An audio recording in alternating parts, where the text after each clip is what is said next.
In the vast silence beneath the Pacific, far from the blinding light of any sunrise, the submarines of the Imperial Japanese Navy crept through the darkness like steel ghosts. Each dive pressed a crushing loneliness upon the men inside, a suffocating mix of fear, heat, and waiting. The air grew heavy with diesel fumes, salt, and unspoken dread. And in that strange world, surrounded by death and mechanical devotion, sailors learned to find comfort in the most desperate of ways. By 1943, Japan's war at sea had turned grim. The early victories, Pearl Harbor, the fall of Singapore, the triumphs at sea, were fading into memory. The Americans were pushing back with overwhelming industry, endless aircraft, and submarines of their own that hunted the hunters. Supplies that once flowed easily from the home islands now trickled through the blockade. Rations were shrinking, morale collapsing. On the surface, Japan's mighty battleships and carriers fought their doomed duels. Below, in the hidden underworld of the Pacific, the submariners lived in filth, heat, and silence, forgotten by the world above. Inside these steel coffins, discipline was all that kept men alive. The Imperial Navy demanded absolute obedience, ritual precision, and a samurai spirit that had no place for weakness. But men are not machines, and even the strongest spirit can crack under the endless pressure of isolation and fear. Sooner or later, sailors sought relief in laughter, in superstition, in small rebellions against the endless monotony. And among those rebellions was one of the strangest stories in the entire war, the brewing of torpedo soup.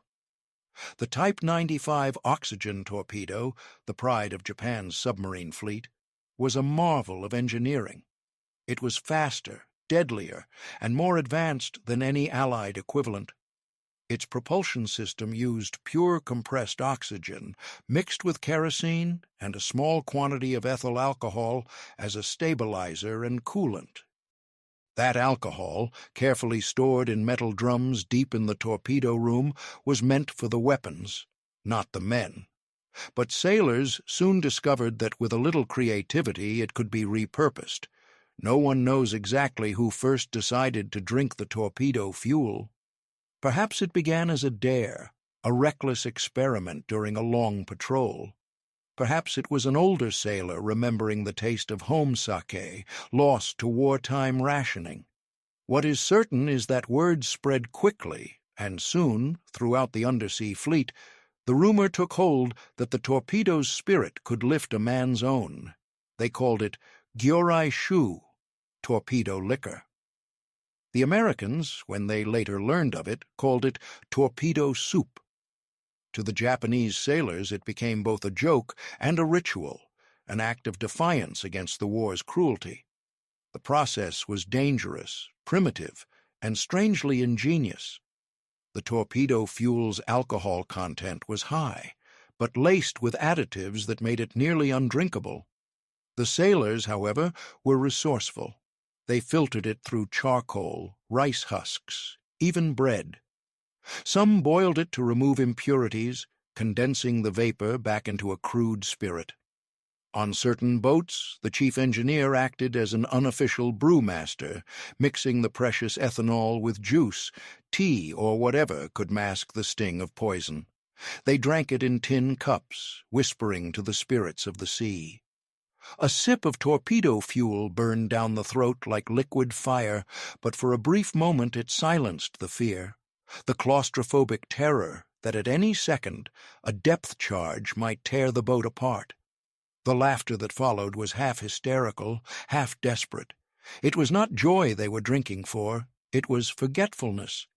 In the official logs, nothing of this appeared. The Imperial Navy maintained the illusion of discipline to the very end, but American intelligence, after capturing several submarines, recorded fragments of testimony. Surviving Japanese sailors told Allied interrogators of nights when the torpedo rooms turned into drunken gatherings, when even officers pretended not to see what was happening. One report, filed by the U.S. Navy's technical mission to Japan in 1946, noted dryly, "Crew morale affected by improvised use of torpedo-grade alcohol for consumption purposes." There were tragedies, too. Some submariners miscalculated the proportions or failed to remove toxic additives. Cases of blindness, madness, and death were whispered about in the dockyards at Kure and Yokosuka. Yet still they drank. In a war where death could come from above at any moment, the slow poison of torpedo liquor seemed almost merciful. To understand the strange appeal of torpedo soup, one must imagine life aboard a Japanese submarine in 1944. The patrols could last weeks, sometimes months, without contact with friendly ships. Fresh food ran out after the first few days. The air turned foul, clothes rotted from sweat and salt. Temperatures reached unbearable levels near the engine rooms. Sleep came in 2-hour shifts. Letters from home never arrived, and the only sound was the relentless hum of machinery and the occasional sonar ping of an enemy destroyer searching above. In that mechanical womb of despair, alcohol was more than a drink. It was rebellion, communion, and memory. It was the taste of the world they had left behind. It reminded them of life before the endless sea, before the Emperor's war devoured everything human. When word of the torpedo drinking reached command, some officers tried to stop it. On several submarines, orders were issued that the torpedo rooms be locked and the ethanol supply guarded, but sailors found ways around it, bribing maintenance men, stealing small flasks during refueling, even draining the tanks in secret. There was a saying whispered in the fleet, "Better drunk in hell than sober in the Emperor's sea." By late 1944, as Japan's naval losses mounted, the submarines were sent on increasingly suicidal missions. Many crews never returned. Those who did often came back hollow-eyed and broken. In their stories, the Gyurei Shu reappeared again and again, a symbol of defiance, madness, and the collapse of the once perfect discipline of the Imperial Navy. One veteran, interviewed decades later, recalled, "We knew it could kill us, but everything could kill us. The ocean, the Americans, the Emperor's orders. At least this way, we chose our poison." When the war finally ended in 1945, Japan's surviving submariners emerged into a world they no longer recognized. The empire they had fought for was gone. The bases at Kure, Sasebo, and Yokosuka lay in ruins. And in the black humor that only soldiers can understand, they joked that the only thing that had truly lasted through the war was their torpedo brew. The American occupation forces heard of the tale and laughed, but they also recognized something universal in it. Across the world, in every army, men at war had found ways to turn machinery into memory, fuel into comfort. For the Japanese submariners, the torpedo's spirit was not just ethanol. It was the last taste of humanity in a war that had stripped it away. When Japan surrendered in August 1945, the surviving submariners surfaced not just from the ocean's depths, but from another world entirely. They climbed onto the decks of their ruined boats, blinking against the sunlight like men reborn, though most felt more like ghosts than survivors. The once mighty Imperial Navy lay in fragments, sunken hulls in shallow bays, twisted metal carcasses in distant atolls, burned-out docks and shipyards across Kure, Sasebo, and Yokosuka. For years they had lived in darkness, their faith anchored to a vision of an invincible empire. Now, the sea itself seemed to have turned its back on them. The American occupation began with order and shock. Japanese officers in tattered uniforms stood silently as U.S. Navy personnel took control of their bases. The conquerors were calm, efficient, and, in many cases, oddly humane. But the sailors of Japan's undersea fleet carried memories they could never speak aloud. Among those memories, half legend and half shame, was the secret that never made it into the official histories: how men of the Emperor's navy had drunk their torpedoes to numb the soul. The Americans first heard the phrase torpedo soup from a prisoner of war in late 1945. It was mentioned almost as a joke during an interrogation in Guam, a sailor boasting that our torpedoes could make better sack than our breweries. The intelligence officers laughed, assuming it was another tall tale. But when technical inspectors examined captured Type 95 torpedoes and found their ethyl alcohol content, the story began to make sense. Reports began to trickle in. Submarines returning to base with missing fuel quantities, crewmen suffering from unexplained blindness, a pattern of disciplinary problems aboard boats that had previously shown perfect obedience. The U.S. Navy's technical mission to Japan documented it all. The language was careful, almost sterile, but between the lines the absurd tragedy was clear.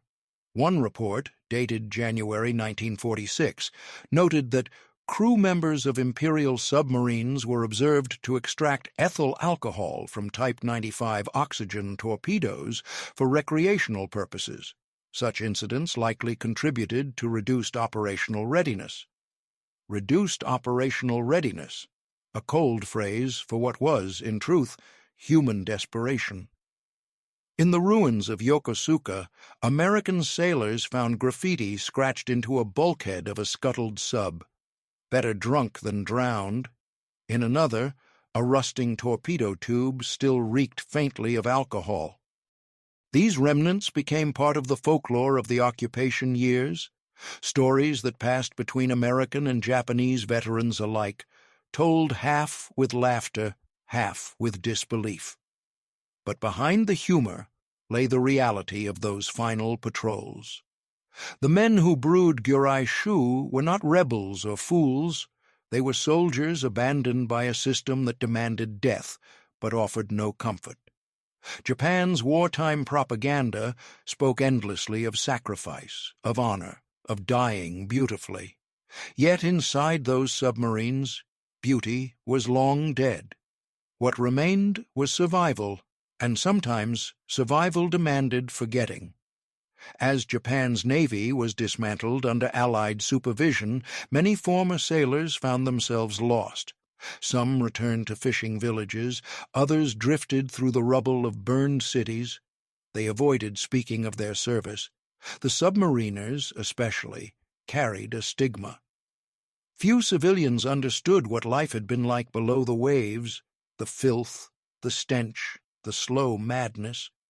And none would believe that their once disciplined navy had turned torpedo fuel into moonshine. Still, the memory persisted. In the small taverns that sprouted amid Tokyo's ruins, former sailors sometimes raised cheap sake cups and whispered of the old brew.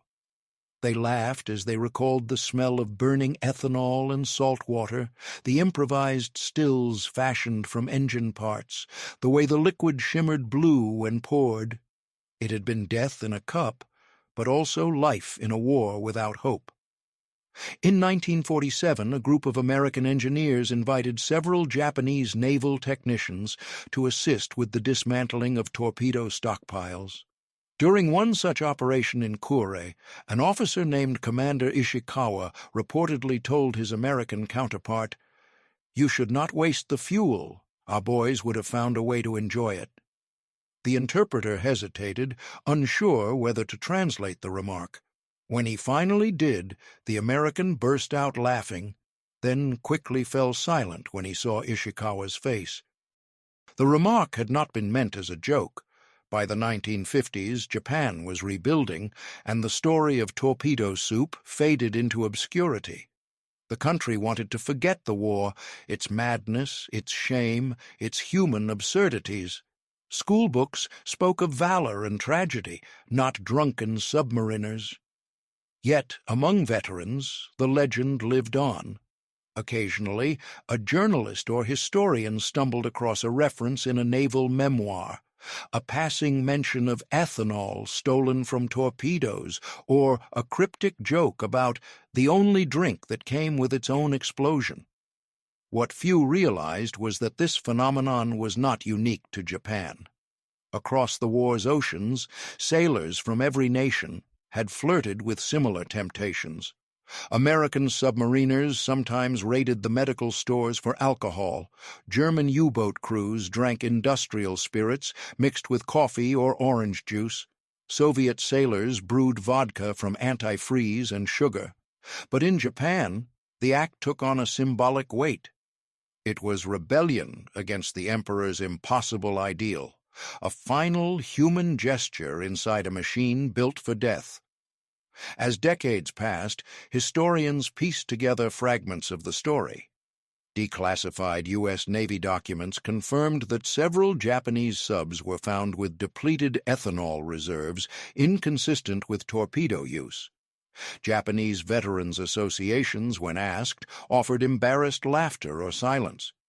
Yet a few surviving crewmen, now old and unafraid, began to speak. In 1972, an aging petty officer named Takahashi gave an interview to a Tokyo newspaper.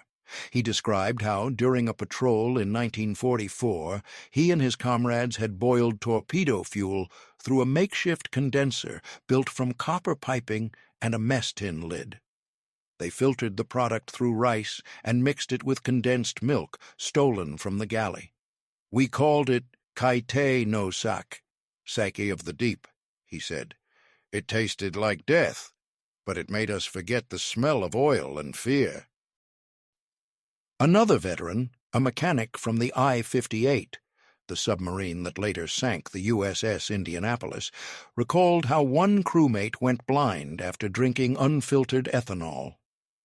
"We buried him at sea," he said, "but we still drank the next day. We were already half dead before that." Such testimonies, scattered and fragmented, paint a portrait not of degeneracy, but of exhaustion.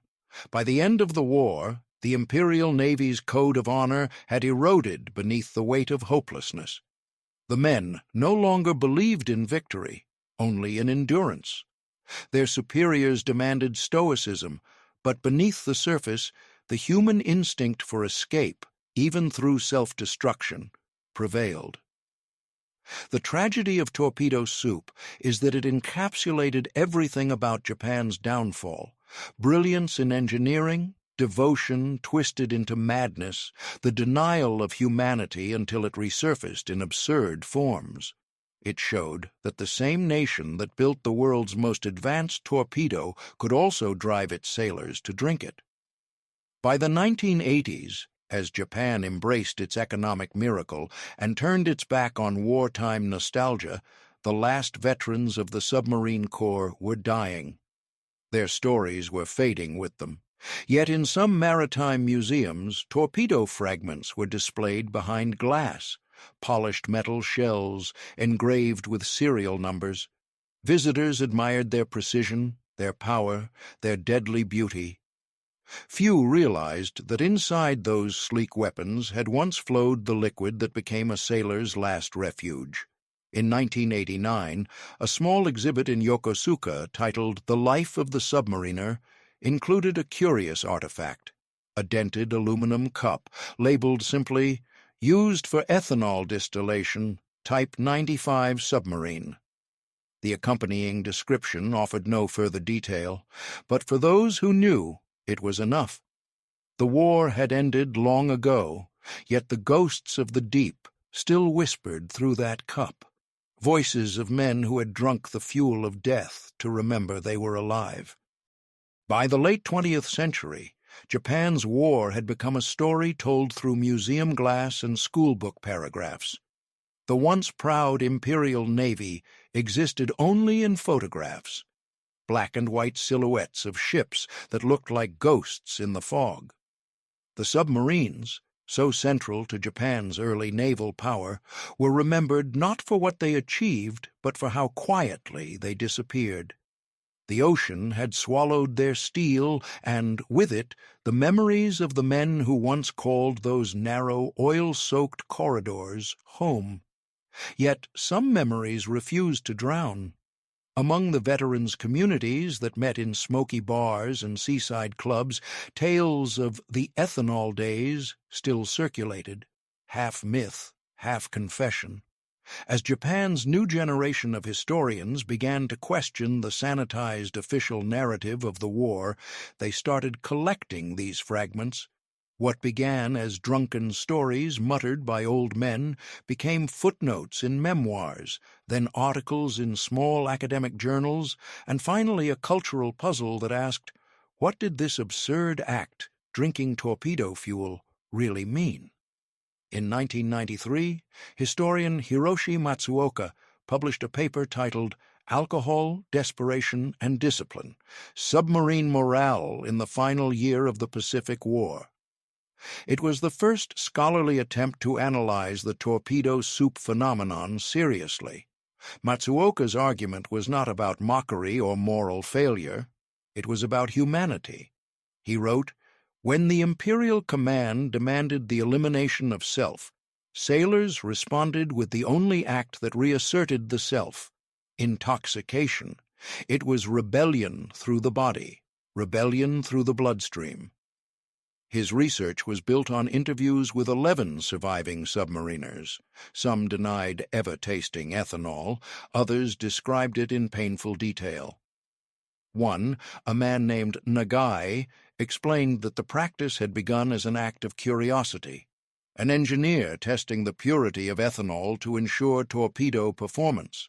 But when supplies ran low and stress mounted, the experiment became a habit.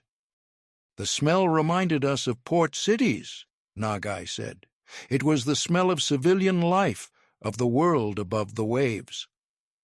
For decades, post-war Japanese society had avoided discussing the psychological collapse of its soldiers. Honor and shame framed the national narrative. Heroes were remembered, deserters forgotten. But torpedo soup forced a new kind of reckoning. It showed that beneath the steel discipline of the Imperial Navy had been ordinary men pushed to absurd extremes. Engineers who became bootleggers, warriors who became brewers. Documentaries followed. In 2002, NHK aired Drunken Depths: Voices from Japan's Lost Submarines. It combined rare archival footage with interviews of surviving veterans, now in their 80s. The tone was somber, not mocking. A narrator's voice recited lines from wartime letters. "We have nothing left to drink but the sea and the engine spirits. I think of sake, but it is gone. Maybe I will find it in the torpedo." The broadcast drew controversy. Some nationalist commentators accused NHK of dishonoring the Imperial Navy, while others praised it for exposing the human truth of the war. Younger viewers were fascinated, not because of the absurdity, but because of the intimacy. It was the kind of story that stripped away the myth of the noble warrior and revealed something raw, relatable, and almost modern. Soon, the image of the drunken submariner began to appear in fiction. Novels like The Depths of Surrender and Whispers from the Hull wove the legend into wartime dramas. Artists painted surreal canvases of men toasting inside flooded submarines. Filmmakers used the story as metaphor for national amnesia. Even manga creators took it up, turning Gyorai Shu torpedo sake into a symbol of absurd bravery. But beyond art, the legend held deeper meaning. In Japan's collective memory, war stories often swing between tragedy and comedy, and torpedo soup sat precisely in that strange middle ground. It was grotesque and funny, pitiful and defiant. It said everything about a nation that could create perfection in machines, but imperfection in humanity. Western historians soon picked up the thread. Declassified Allied reports provided confirmation of ethanol theft aboard captured submarines. American naval archivist Charles McGrew wrote in 2006, "The Japanese Navy's relationship with alcohol mirrors its broader collapse, an institution defined by precision undone by emotion." This kind of reflection opened new avenues in military psychology. Scholars compared the Japanese submariners' actions with cases among German U-boat crews and Soviet tank battalions, where soldiers also resorted to alcohol in hopeless conditions. Yet the Japanese case remained uniquely symbolic because of the spiritual discipline their culture demanded. In a world where even fear was forbidden, intoxication became a secret prayer, a plea to feel something human again. The 2010s brought another revival of interest. Online archives digitized wartime photos and diaries, and amateur historians uncovered forgotten anecdotes. One striking find was the recovered notebook of Lieutenant Hideo Sano, discovered in 2014 in a sunken storage facility near Sasebo. Among technical notes on torpedo pressure valves was a page scribbled in pencil. "Tonight the crew distilled ethanol. I warned them, but I joined. It burned like fire, yet I laughed. We are not men anymore, just ghosts who can still taste." The page went viral on Japanese social media, translated and shared thousands of times. Young readers were stunned, not by the act itself, but by the vulnerability it revealed. In a society that still reveres discipline, here was a voice from 1944 admitting to weakness, despair, and laughter, all at once. Museums began to adapt.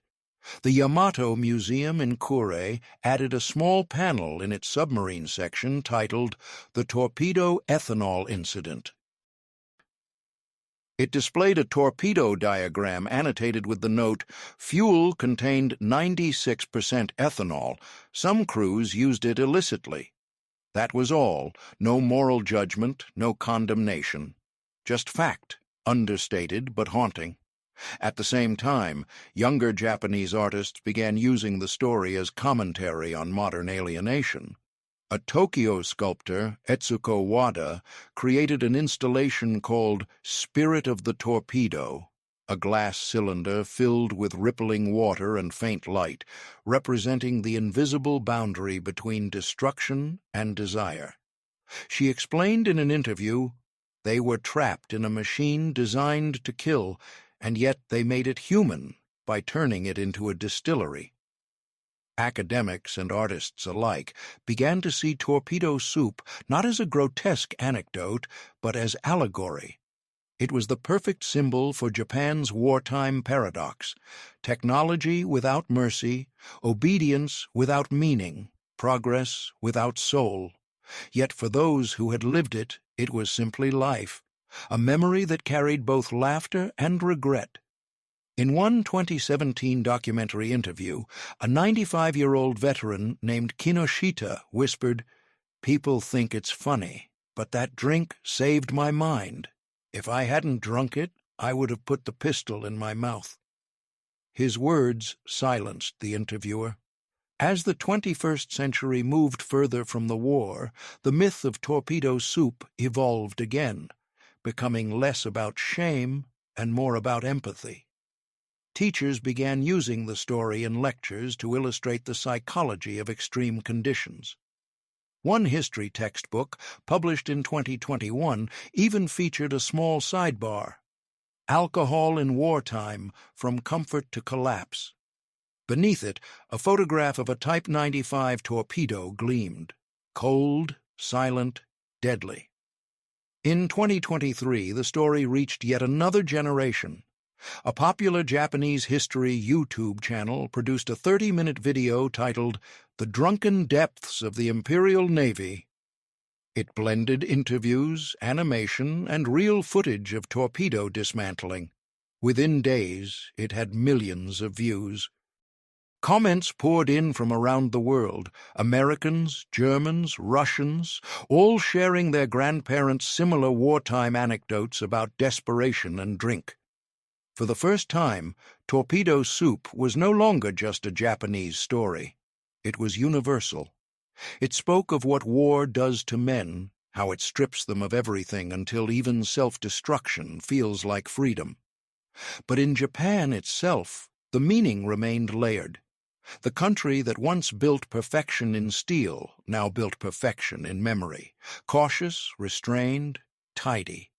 Yet beneath that polished history, there was always a whisper of chaos, a reminder that the men who fought and died were not symbols, but souls.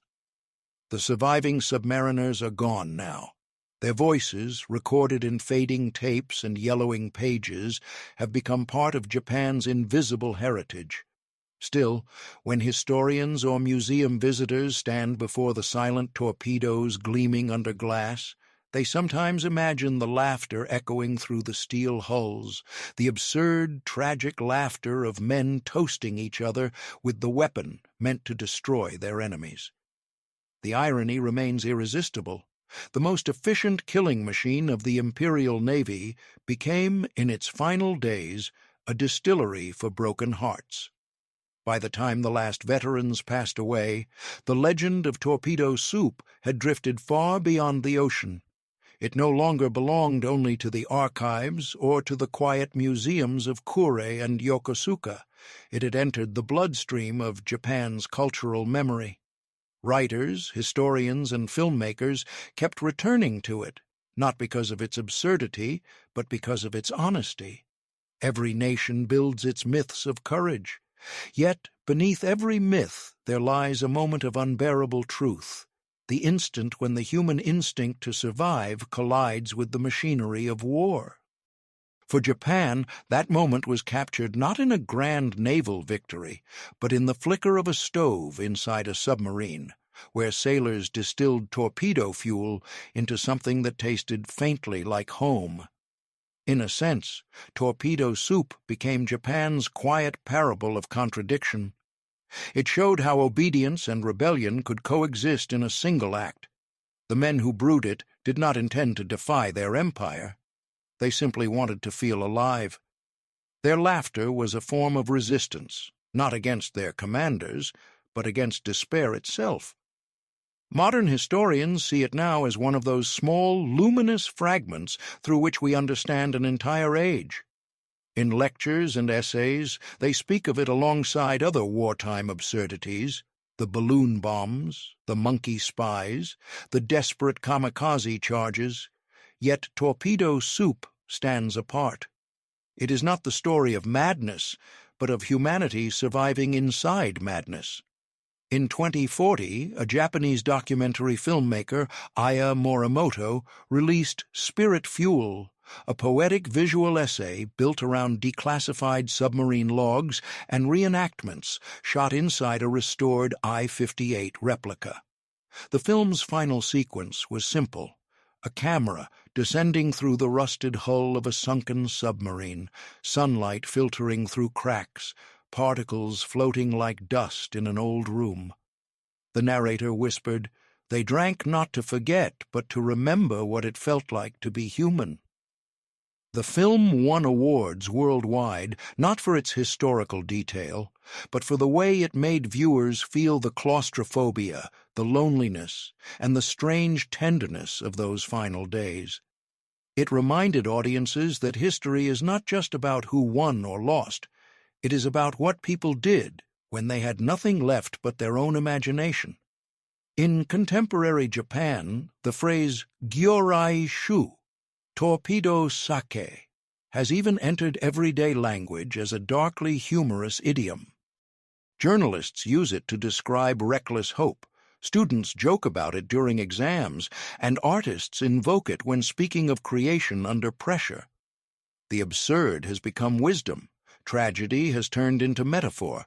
At the Kure Naval Museum, the torpedo display now bears a new inscription: "Fuel for war, drunk for survival, remembered for humanity." Visitors often stop to read it twice. Some smile, others frown, a few whisper to one another, as if they too can hear the ghosts laughing below the waves. And somewhere in that laughter lies the enduring truth of the story. that even at the bottom of despair, the human spirit will find a way to taste life, even if it must sip it from the engines of death.